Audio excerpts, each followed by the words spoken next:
Shavua Tov. Today's daf is daf Chaf Aleph, and we'll begin on the bottom of daf Chaf Amud Beis, 3 lines up before the end of the Amud. The Mishnah had established what's called a T'nai Bezdin. In the case of a Kohen Gadol that dies, and he has to bring a carbon mincha twice a day, the minchas chavitim, and it's brought Mishel Tzibur. In the case where he dies, we dip our hands into the communal funds of the Trumas Halishka in order to purchase a minchas chavitim to keep this carbon going even after the death of Kohen Gadol. But Rabbi Yehuda disagreed, and he said, no, the Yarshim, those who inherit, the heirs of the Kohen Gadol, they have to pay out of their pocket for the minchas chavitim. So the Gemara asks Rabbi Bar Mamel Boy, he asks the following question: Machlafa shitase de Rabbi Shimon. We have, with regard to Rabbi Shimon, a contradiction. Taman in our Mishnah, Amar Mishel Yorshim. He agrees with Rabbi Yehuda Shita that because of T'nai Bezdin, therefore the mincha is going to come Mishel Tzibur. But had it been on a Doraisa level, the Torah law would have required that the Yarshim pay. And they made a takana to alleviate the Yarshim of their financial obligation to pay for their father's minchas chavitim, and they shifted the responsibility onto the shoulders of the tzibur. But Hacha, here in the Braisa, Omar, he says, based on a pasuk that we had earlier, Chukas Olam, that Mishel Tzibur, the phrase Chukas Olam, quoted earlier in this sugya, Minayin l'Kohen Gadol, Shemes, etc.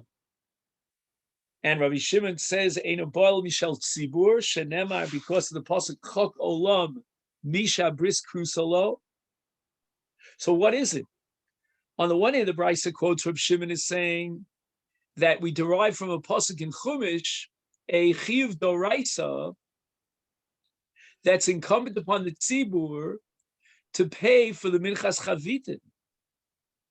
But on the other hand, Rabbi Shimon in our Mishnah presents the shita that it's Mishel Yarshim, that the Yarshim, in fact, are the ones that have to pay.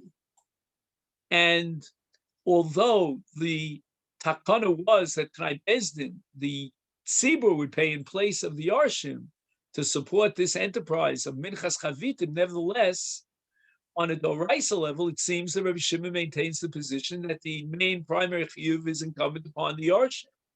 And yet, here in the Brisa, Rabbi Shimon derives from a pasuk, Chukas Olam, that the obligation to pay for the minchas chavitim is incumbent upon the tzibur.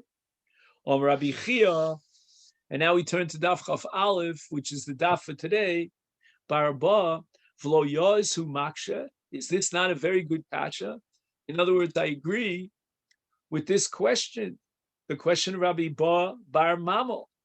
And the Gemara answers, also Rabbi Yaakov Bar Acha, Rabbi Avo, and he says in the name of Rabbi Avo, b'shem Rabbi Yonachanan, that according to the Ikar Adin, according to the Dvar Torah, Shetehei Bominat Tzibur. Just as we saw in the Brisa, Rabbi Shimon derived from the pasuk Chak Olam that the responsibility is incumbent upon the Tzibur. What came on the Chazi to come Midchakal Lichka? At some point in history, what happened was that the Lichka was short of funds. There weren't enough Shekalim in the Lichka to support an ongoing expense of paying for the Minchas Chavitim. And this is a Gemara Masechet Yomi on Daf Tes, that during Bayis Sheni, there were more than 300 Kohanim that died within a year of assuming the position of Kohen Gadol. So it was a constant flow of death, the death of Kohen Gadol. And that imposed a financial draining expense on the tzibur to pay for the minchas chavitim of the Kohen Gadol after each one died. And therefore, they made a takana, which is a T'nai Bezdin that they wouldn't collect from the tzibur. It was depleting the funds of the tzibur. They would rather impose this financial obligation on the heirs of the Kohen Gadol. Hayisi Omer. This is what I would present as the ongoing understanding that Bezdin made a takana sheyigbulem min hayorshim. Now what happened was, in a subsequent period of time in history, Chazi came into Chazi the Pashuveh. They began to realize that the Yorshim were not willing to take upon and follow through with this financial obligation. And therefore, Skinu, they went back to the original law, which was the Oraisa, Sheteba Mitrumas Halishka, that the financial responsibilities incumbent on the shoulders of the Tzibur, the Lishka Trumas Halishka, as we derive from the Pasuk, Chukas Olam. Now, in our Mishnah, it says, Ushlema Haisa Kreva, that the Minchas Chavitin was brought bishlemus. We'll try to explain this as we go along. Rabbi Yosa Omar, Rabbi Yochanan Boy Mahu. Rabbi Yochanan vacillated. What is the intention of our Mishnah? Do we say that just like a Kohen Gadol, when he was alive, he would split the Minchas Chavitim and he would bring half in the morning and half in the evening? So the Minchas Chavitim was made up of an Asiris HaEfa, half of which was brought by the Kohen Gadol in the morning, and the other half in the evening. Now the Kohen Gadol dies, and we have to bring a Minchas Chavitim in his place. To the same rules and regulations, the ground rules apply even after the Kohen Gadol's death. Shall we say that we're going to divide up the Asiris HaEfa into two parts, or in this situation, should we bring an entire Asiris HaEfa in one fell swoop? Is it, number one, Shlema? When the Mishnah says Shlema, it means B'shachris u'Shlema ben Arbayim, that will bring a full Asiris HaEfa, both in the morning and in the evening? Or does it mean that since the Kohen Gadol, had he been alive, would bring all total one Asiris HaEfa, therefore, even if he dies, even after his death, we should be makriv only one Isaron, one Asiris HaEfa, and therefore, Shlema b'shachris u'b'tela ben arbayim. What the Mishnah has in mind is that we'll bring the entire Asiris HaEfa in one fell swoop during the morning, and we'll drop the ball on the second hakrava in the afternoon. Kadei pshitole, the Gemara answers that we can be poached this suffix of Rabbi Yochanan, dichsiv, based on the pasuk, mincha tamid.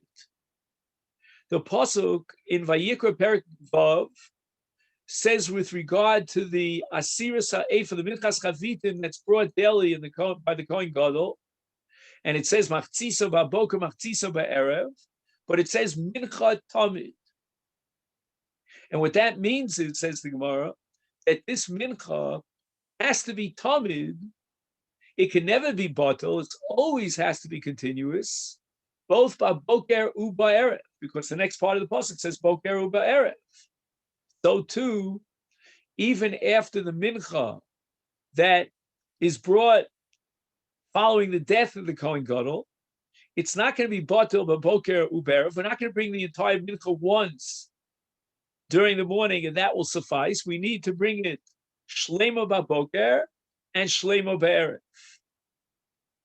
And this would indicate that we actually will double the volume of the flour, the Asiris HaEfa flour, because we're going to bring it shlema in the morning and shlema in the evening. And here we'll say that the Minchas Chavitim retains its usual character. And the question is, Rabbi Yochanan says, do we bring it only in the morning and the evening? The answer is no. We're going to continue Tamid, and it's going to be in the morning and the evening. Is it brought as a whole isaron in the morning and the evening? Apparently not so, because we're going to maintain the Talmud and duplicate exactly what went on when the Kohen Gadol was alive. Now the Gemara continues and again analyzes the case of the Minchas Chavitim following the death of the Kohen Gadol. We have, in addition to the flour, which was Asir Seifa, we have Shlosha Lugim Shemen that have to accompany the Asir Seifa. And he would bring half of the Asir Seifa in the morning with a Lug Vachetzi Shemen and another half in the evening with a Lug Vachetzi of Shemen. Now Rabbi Yochanan vacillates with regard to the volume of the Lug of Shemen.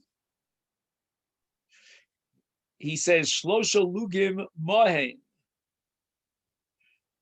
Do we say now that in the death, after the death of the Kohen Gadol, and we bring what we said, Shlema Baboker, Shlema Ba'erev, what about the Shlosha Lugim? What's the deal with the Shemen aspect, that dimension of the Minchas Chavitim? Should we say that Kimosha Huchpala Kamus Hasoles, right? Since we're going to bring a full solace in the morning and a full solace in the afternoon, is therefore Shloshes Lugim Shachris and Shloshes Lugim Bein Arbayim. Or should we say, no, let's bring a Lug Umechza Shachris and a Lug Umechza Bein Harbayim. And what this means is that according to this interpretation of the Gemara, we derive from the word Tamid that we're going to double the amount of the flour, and instead of bringing machzis baboker, machzis be'erev, we're going to be shlema baboker, shlema be'erev. Does the same logic apply with regard to the lugim? Now, with each mincha, they would bring what's called levona, kometz, a fistful of levona. With regard to minchas chavitim of the Kohen Gadol, there's a machlokes between Abba Yossi ben Dostoi and the Chachamim in Masechet Menachos. According to Abba Yossi ben Dostoi, we bring two kometzim, one kometz in the morning and one in the evening. The Rabbanan say no. We only bring one kometz and we split it, half in the morning and half in the evening. Rabbi Yochanan in Masechet Menachos askins like Abba Yossi, that we bring a full kometz in the morning and likewise in the afternoon. Amar Rab Chizkiya, of hada tzrichale shnei kumtzin. He says that according to Abba Yossi ben Dostoi, that the Kohen Gadol was mafresh every day two komtzim of levana, one kometz for the morning and one in the afternoon. Mahen, what's the deal in the case that the Kohen Gadol dies? Should we again double the amount of levana, which would be shnei kumtzin shachrit, shnei kumtzin ben arbayim, just like we doubled the soles because of the word tamid, and we also doubled the lugim of shemen, we should also apply the same yardstick to the levona. Oh, or should we say no? Kometz achas b'shachris, kometz achas bein arbayim. Well, Rabbi Yosa, so Rabbi Yosa answers this question. He says, "Klum lamdu lekometz lo mi minchas chote." Is it not so that the Gemara back on Daf Yudches derived the shear of levona as a kometz from Minchas Chote, because in Vayikra Perkei, the Kamatz HaKohen Mimena Malo Kumto Es Azkarasa. Malahalan, just like in Minchas Chote, is Shnei Kumtin. He would bring Shnei Kumtin, Afkan Shnei Kumtin. Now, this Gemara is a little bit more complicated than we make out. The Gemara was vacillating about the Levona that accompanies the Minchas Chavitim, and we know that there are two kumtzin. Should we say that just like we doubled the flour in the case the Kohen Gadol died, we should double the Levona, and that would mean that instead of two kumtzin, there should be four kumtzin, two kumtzin in the morning and two in the afternoon? Or should we say no, that just like the Kohen Gadol in his lifetime brought all told two kumtzin, so too in his death will bring two kumtzin, one kometz in the morning and one kometz in the afternoon? And Rabbi Yosa says that isn't it so that we derive the kometz and its requirement from the minchas chote? And we mentioned earlier that there is this equation between the levona that's brought on the mizbeach with haktorah and the amount of a kometz. We derive that shear from minchas chote. Is malahalan shnei kumtzin, afkan shnei kumtzin. In other words, in the morning they brought one kometz of levona, and in the afternoon another kometz of levona. And if that be the case, then whenever they brought the minchas chavitim, when the Kohen Gadol was alive, they would only bring one kometz of levona. There was never a situation where they brought two kometzim together. And it would seem that the Gemara here is coming to the conclusion that as far as levona is concerned, one kometz times two would be enough even after the Kohen Gadol dies.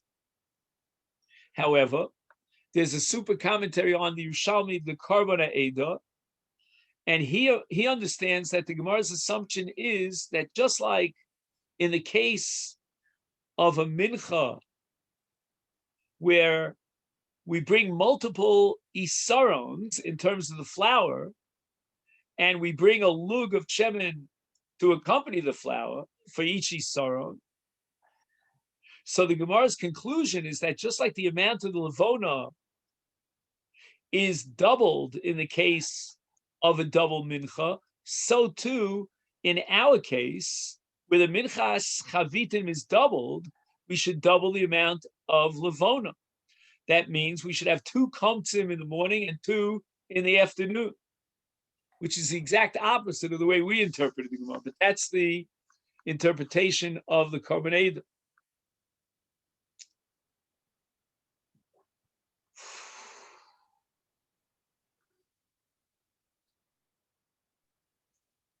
Omer Rab Chizkiah. Chizkiah wants to reject Rab Yosa. Klum lamdu shloshes lugim lo mitamid shel bein arbayim.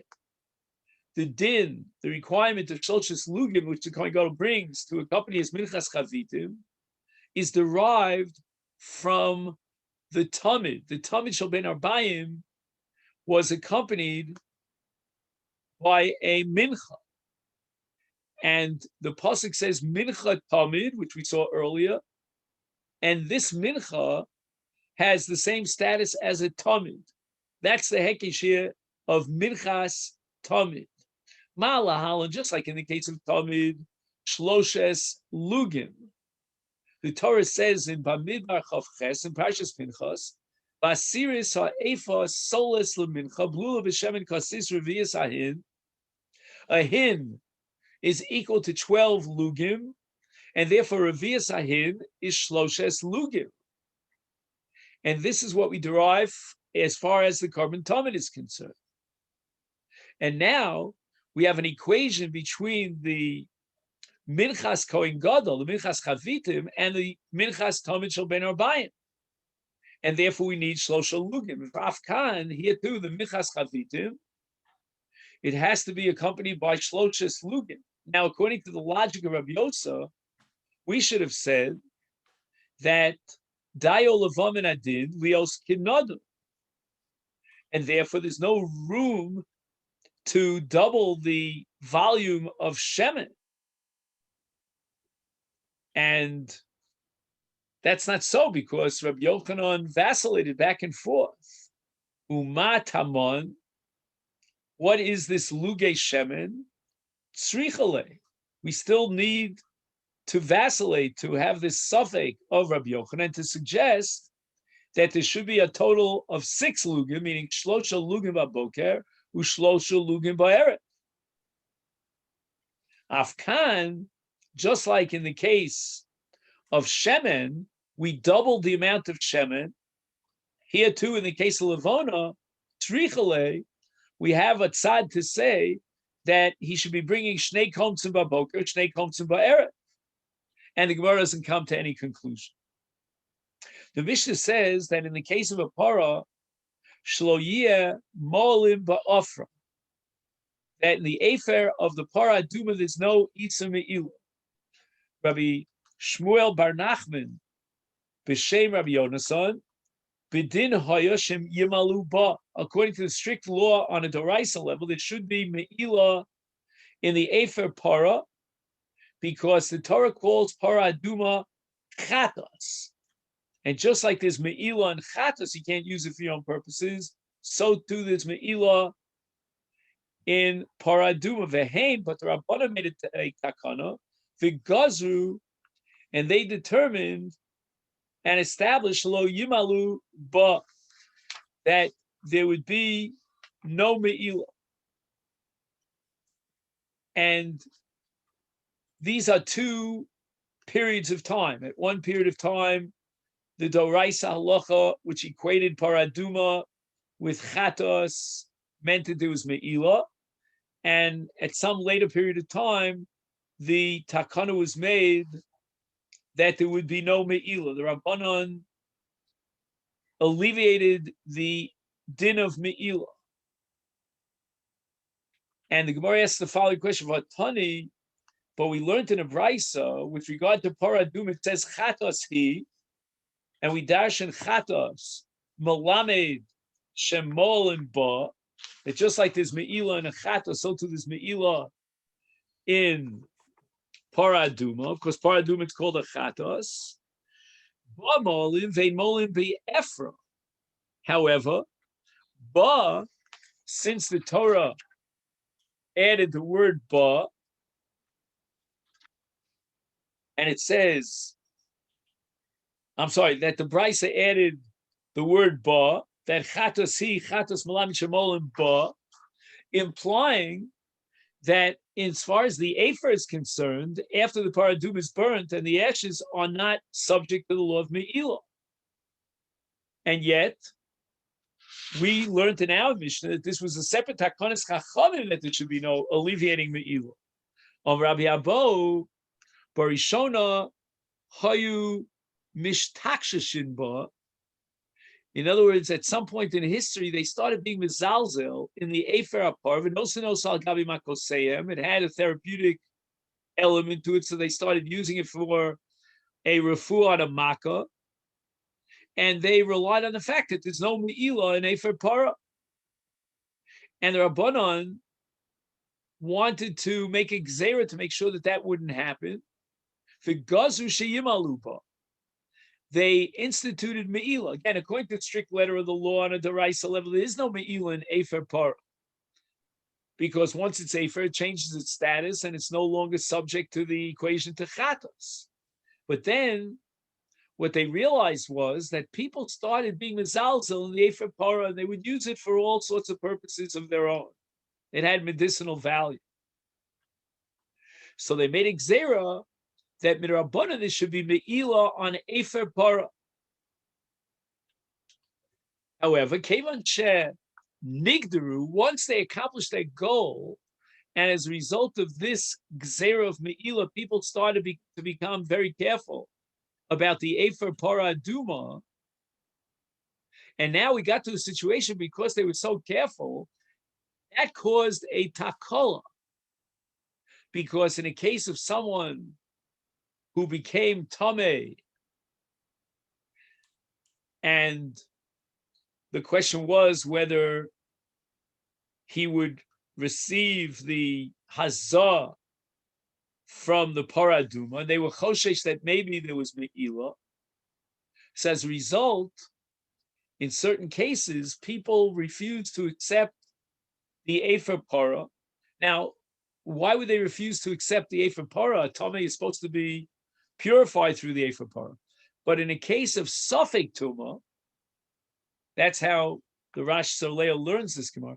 In a case of Safek Tuma, he was afraid maybe he's not Tame.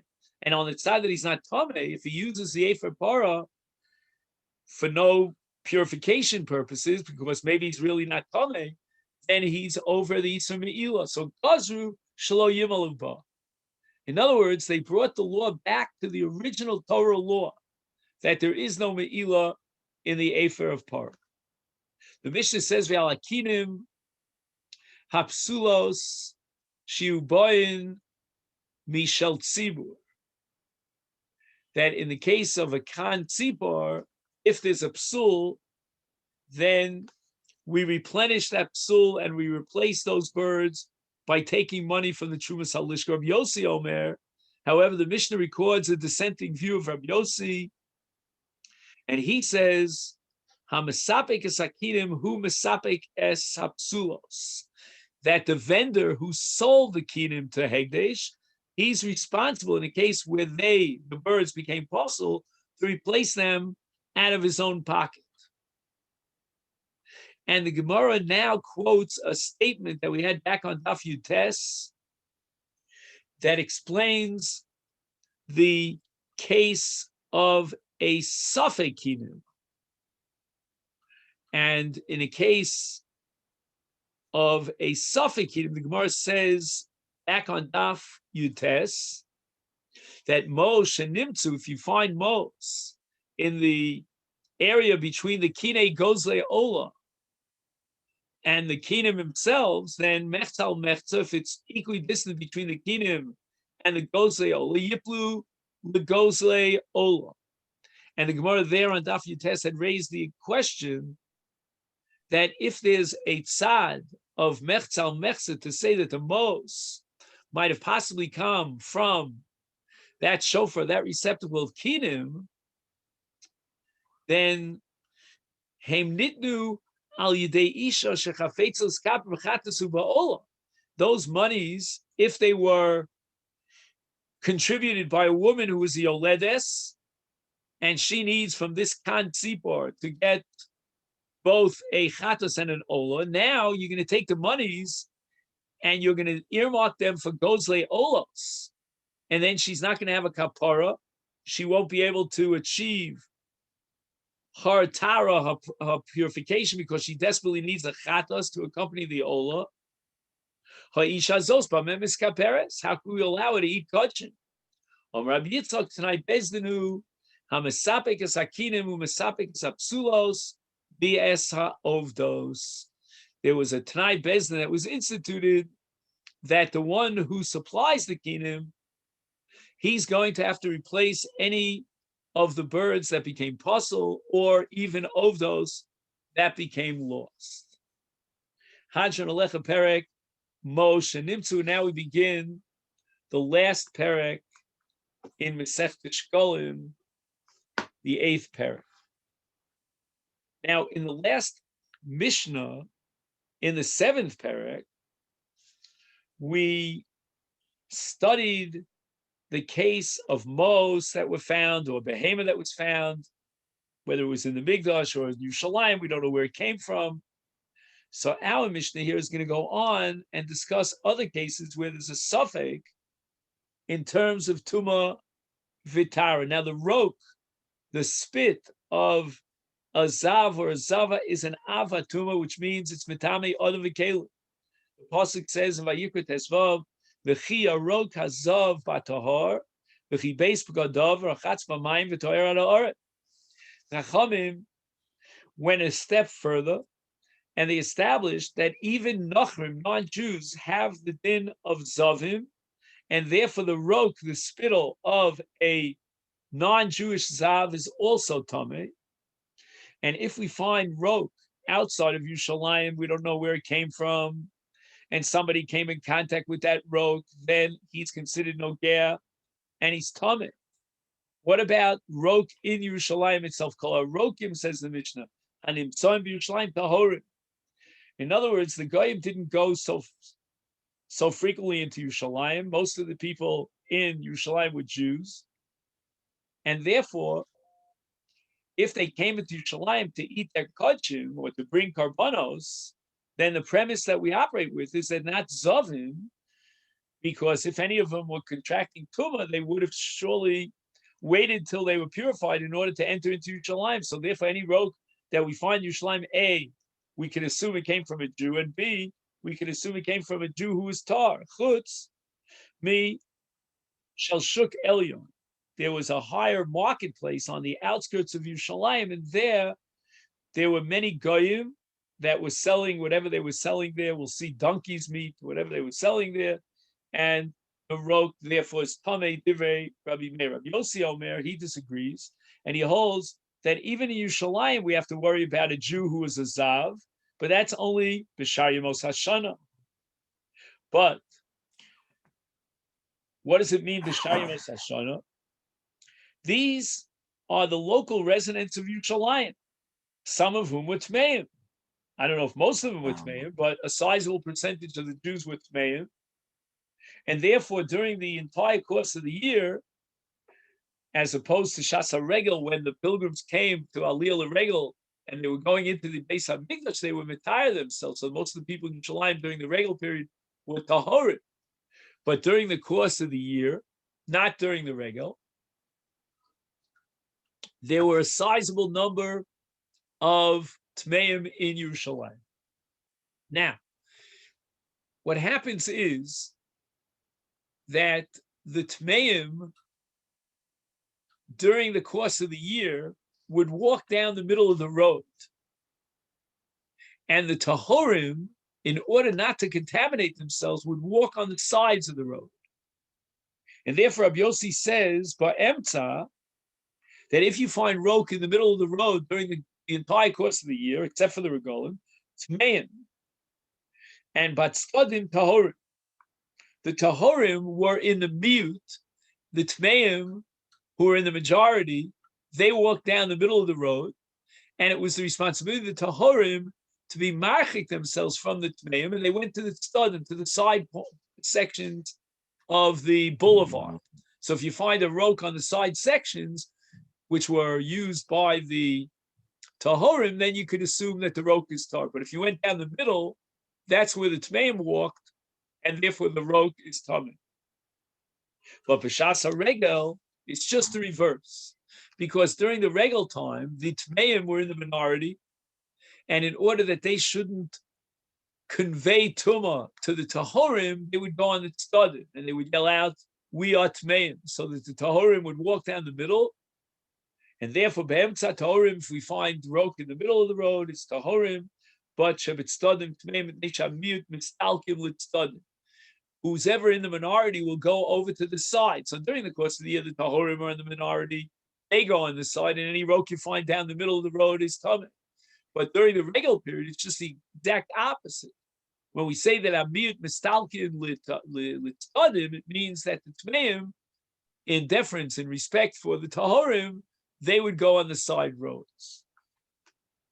Now, the mikvos in those days had two separate pathways.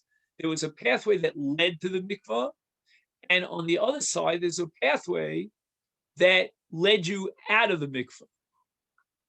Kol ha'kelim anim tzam Yerushalayim.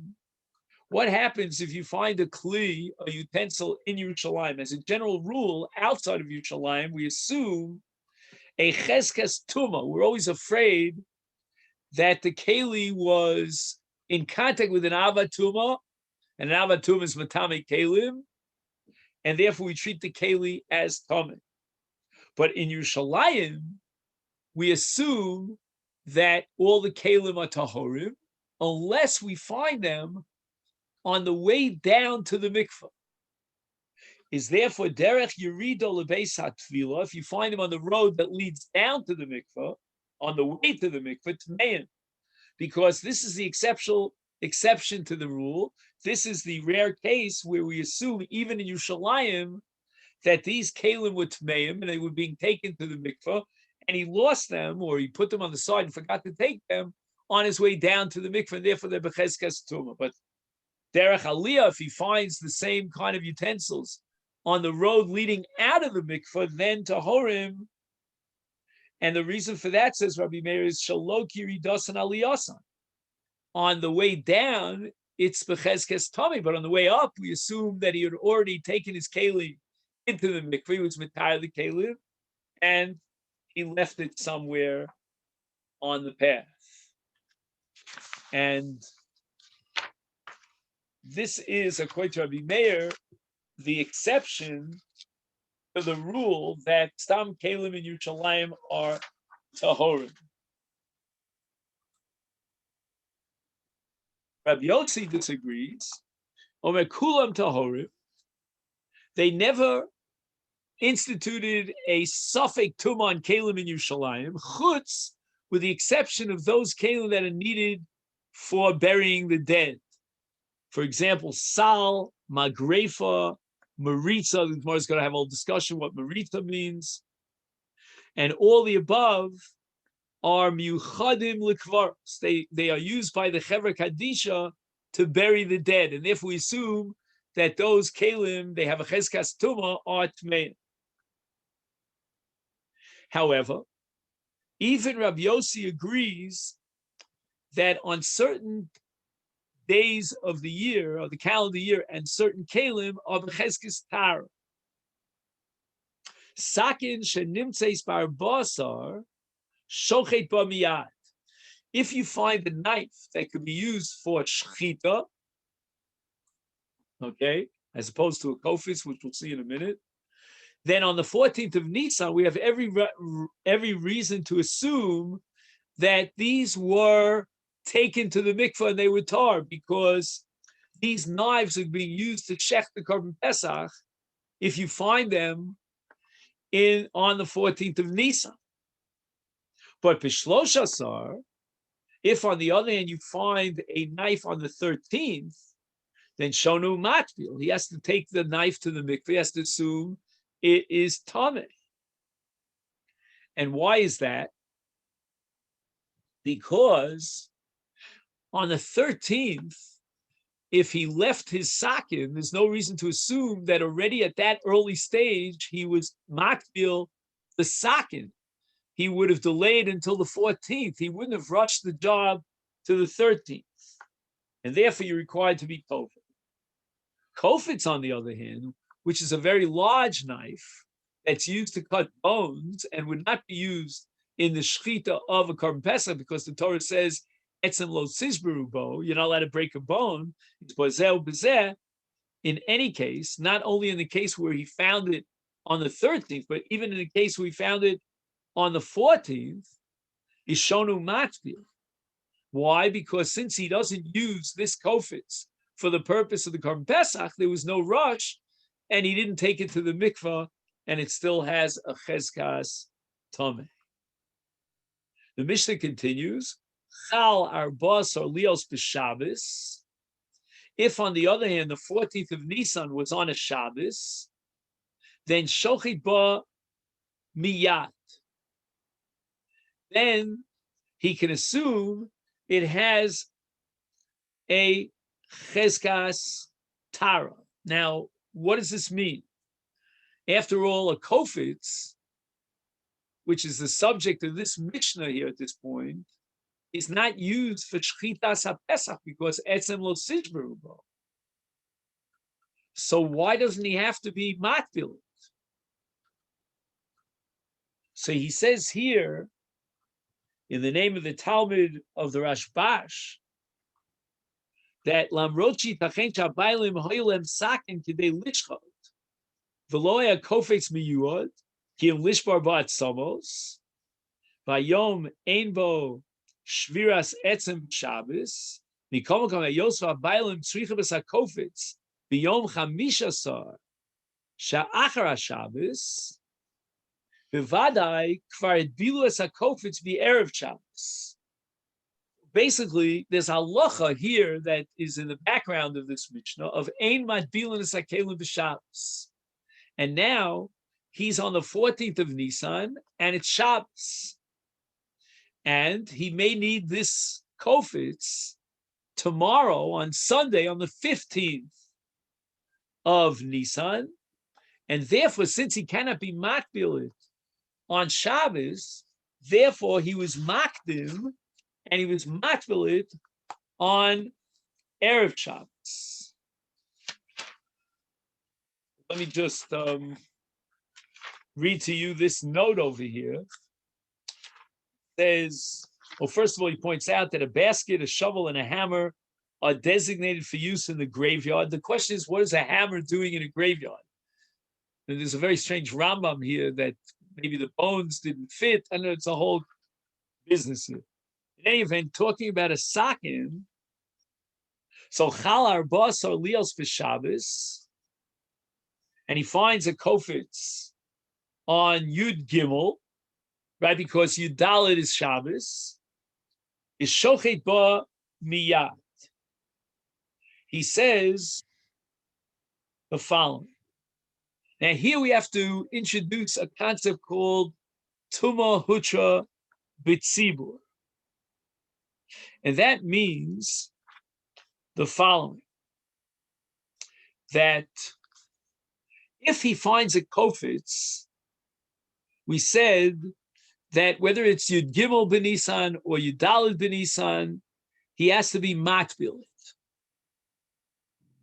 Why? Because of the breaking of the bones that we spoke about before. Now, the question here is that although it's true that you would not use a kofitz to shech the korban pesach because of etzem lo sishbru bo, but on the 14th of Nisan, they shechted a chagiga. The reason for that is because it's halacha in achilas korban pesach.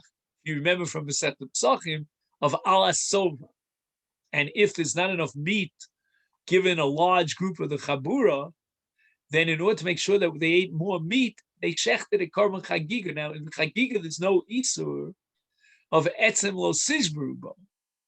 So therefore, it's very logical to assume that if you find this kofitz on the 14th, it was already tar because it was going to be used for the korban chagiga. So the Gemara raises this question in Psachim, and the Gemara answers that we're talking about a case where the Nasi died, and the entire tzibur is participating in the funeral of the Nasi. They can bring the korban pesach because of Tumah Hutra b'Tzibur, but in such a case, they did not bring the korban chagiga, and therefore we have no reason to assume that he was matbil the kofitz. Then the Mishnah says, Chal arbas aliyas b'Shabbos. Now we're talking about a regular case. We're not talking about a case of a nasi that is a goses and he's about to die and so forth and so on. So in such a case, we assume that the owner of the kofitz who lost his kofitz would have been tovel his kofitz earlier on the 13th of Nisan, and therefore the finder doesn't have to be tovel. Now, although the owner would not have expected to need the cleaver on the 14th, because as we said before, the korban pesach would not be shechted on the 14th with a kofitz because of the etzem lo sishbru bo, but he's going to need it on the 15th of Nisan because of the korban chagiga, and he has to cut apart the korban chagiga into small pieces and give out pieces to eat. And therefore, he's going to already be makbil the keli on the 13th because he knows that Shabbos, which is the 14th, is not a day for being makbil keli.